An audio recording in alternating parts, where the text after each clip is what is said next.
विनाशक मोक्षप्रदायक भक्त उद्धारक ब्रह्मलीन सद्गुरु परमात्मा परम पवित्र चरण कमलों में कोटि कोटि वंदन।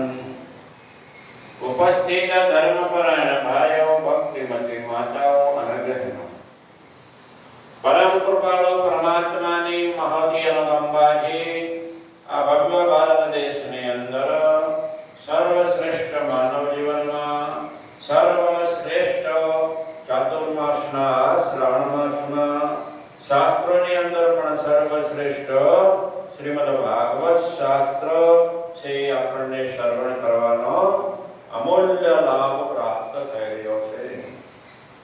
શ્રીમદ ભાગવત શાસ્ત્રને પ્રતિદિન શ્રવણ કરે છે એનું હૃદય એકદમ નિર્મળ થઈ જાય છે। એટલું જ નહીં પરંતુ બધા પ્રકારના પાપો પણ એના દૂર થઈ જાય છે અને સ્વયં ભગવાન પછી એના હૃદયની અંદર જીવને એનો આનંદની અનુભૂતિ કરાવે છે। તો આ શ્રીમદ ભાગવત શાસ્ત્રની અંદર આપણે શ્રવણ કરી રહ્યા હતા દ્વિતીય સ્કંદ। દ્વિતીય સ્કંદની અંદર બહુ સુંદર આપણે ભગવાનના જે આ સૃષ્ટિનું વર્ણન છે, જગતનું વર્ણન છે ઇત્યાદि પ્રશ્ન પૂછાતા તો એ બતાવ્યું કે પરબ્રહ્મ પરમાત્માની જ્યારે ઈચ્છા થાય છે ત્યારે એ સૃષ્ટિનું સર્જન કરે છે, સંકલ્પ કરે છે, એકોહમ ભવિષ્યામ ઇત્યાદિ આ ક્રમથી સૃષ્ટિ બનાવે છે। યતો વાયમાની ભૂતાની જાયન્તે એન જાતાની જીવંતે એન પ્રયંતિ અવિસમ વિસંતિ તદ બ્રહ્મ તદ વિજિજ્ઞાસસ્વ કે જેના દ્વારા સૃષ્ટિ બને છે, જેનાથી સૃષ્ટિનું રક્ષણ થાય છે અને જેની અંદર લય પામે છે એ પરબ્રહ્મ પરમાત્માનું સ્વરૂપ જાણવું જોઈએ આપણા જીવનની અંદર।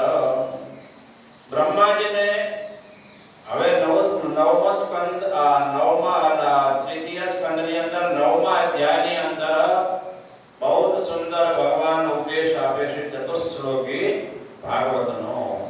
આ 4 શ્લોકની અંદરથી દર્શે વિશાળ ભાગવતની રચના કરે છે ભગવાન વેદવ્યાસજી। તો આ આદિમાં ભગવાને બ્રહ્માજીને ચતુશ્લોકીનો ઉપદેશ આપ્યો। ક્યારે આપેલો? કે જ્યારે બ્રહ્માજીને સૃષ્ટિનું સર્જન કરવાનું કહ્યું પરંતુ સૃષ્ટિની પૂર્વવત રચના કેવી રીતે કરવું એ એમને જ્ઞાન જાગૃત ન થયું ત્યારે આકાશની અંદર થી 2 શબ્દ સંભળાણા, 2 વર્ણ, એક 16મો અને એક 21મો। 16મો ત અને 21મો પ। તપ તપ એવી વાર 2 વાર સંભળાણું બ્રહ્માજીને।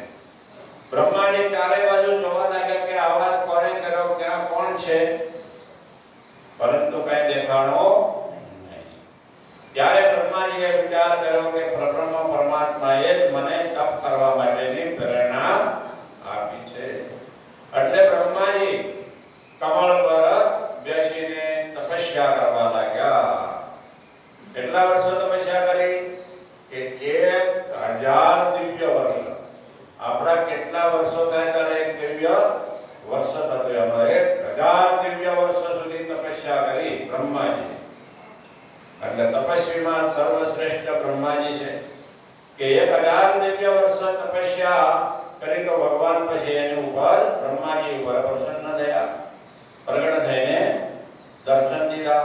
પોતાનો દિવ્ય લોક છે એમાં પણ દર્શન કરાયા કે જ્યાં અનેક એમના નંદ સુનંદ ઇત્યાદિ બધા એમની સેવા કરતા હોય છે। ભગવાનનું જે વિગ્રહ સ્વરૂપ છે બહુ સુંદર શ્યામ વર્ણ 4 ભુજા ઇત્યાદિથી સંપન્ન છે, લક્ષ્મીની સેવા કરી રહ્યા છે ઇત્યાદિ અનેક પ્રકારથી સુશોભિત ભગવાનના લોકનું પણ ભગવાને દર્શન કરાયું।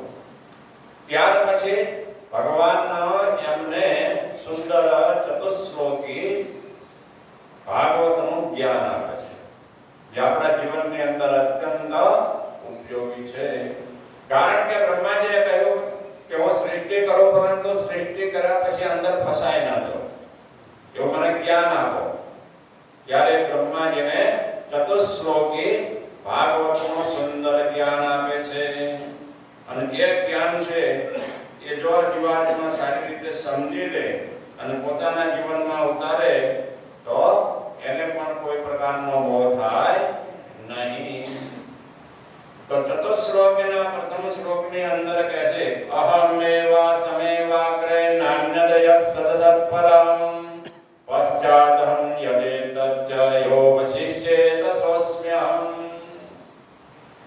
આમાં ભગવાનનું પોતાનું કેવું સ્વરૂપ છે એ પણ ભગવાન બતાવે છે કે અહમ એવ આસમ એવ અગ્રે.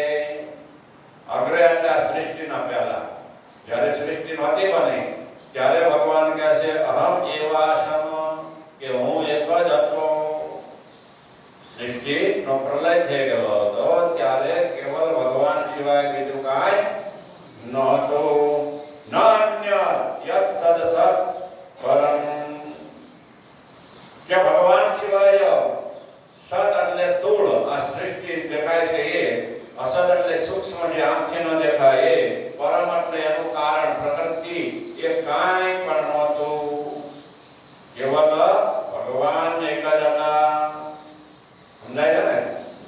સૃષ્ટિના પહેલા ભગવાન કે હું જ હતો અને આ સૃષ્ટિમાં જે દેખાય છે સત અસત એટલે સ્થૂળ અને સૂક્ષ્મ, પરમ એટલે આ પ્રકૃતિ માયા ઇત્યાદિ કહે છે કાંઈ નહોતું ત્યારે હું જ હતો કે છે.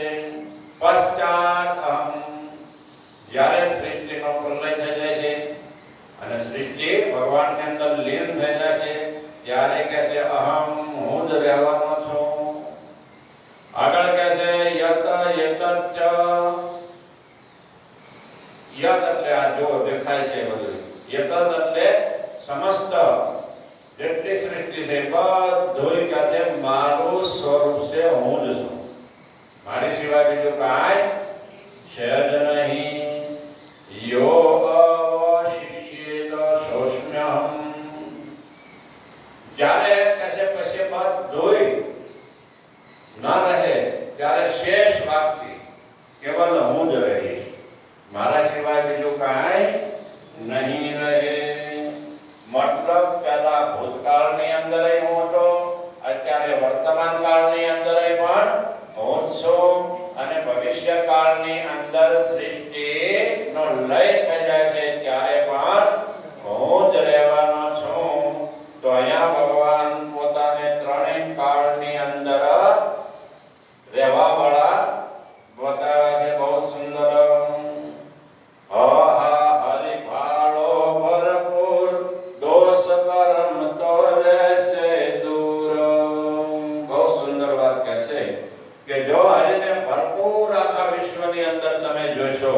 બધા મનુષ્યની અંદર, પશુની અંદર, પક્ષીની અંદર બધામાં જોશો તો તમારા જીવનમાં દોષ નહીં આવે કોઈ. કારણ કે પોતાને કંઈક સારો સમજે, બીજાને હલકા સમજે છે ત્યારે બીજાનામાં દોષ એને દેખાવા લાગે છે. પરંતુ બધાની અંદર હરિ છે, બધાનું રૂપ હરિએ ધારણ કરેલું છે એવું જોવામાં આવે તો દોષ આપણા જીવનમાં આવતા નથી કહે છે. એટલે ભગવાને આ વિષ્ણુ એ સુંદર બ્રહ્માજીને ઉપદેશ આપ્યો. પછી તો કહે છે આ બધું દેખાય છે હું, તો કહે છે એ બધી મારી માયા છે કે છે. બીજા શ્લોકમાં બતાવે છે રીતે તમ યત પ્રતિયેતો ન પ્રતિયેત ચાત્મની તદ વિદ્યાદાત્મનો માયામ યથા ભાસો યથા તમઃ, કે રીતે તમ યત પ્રતિયેત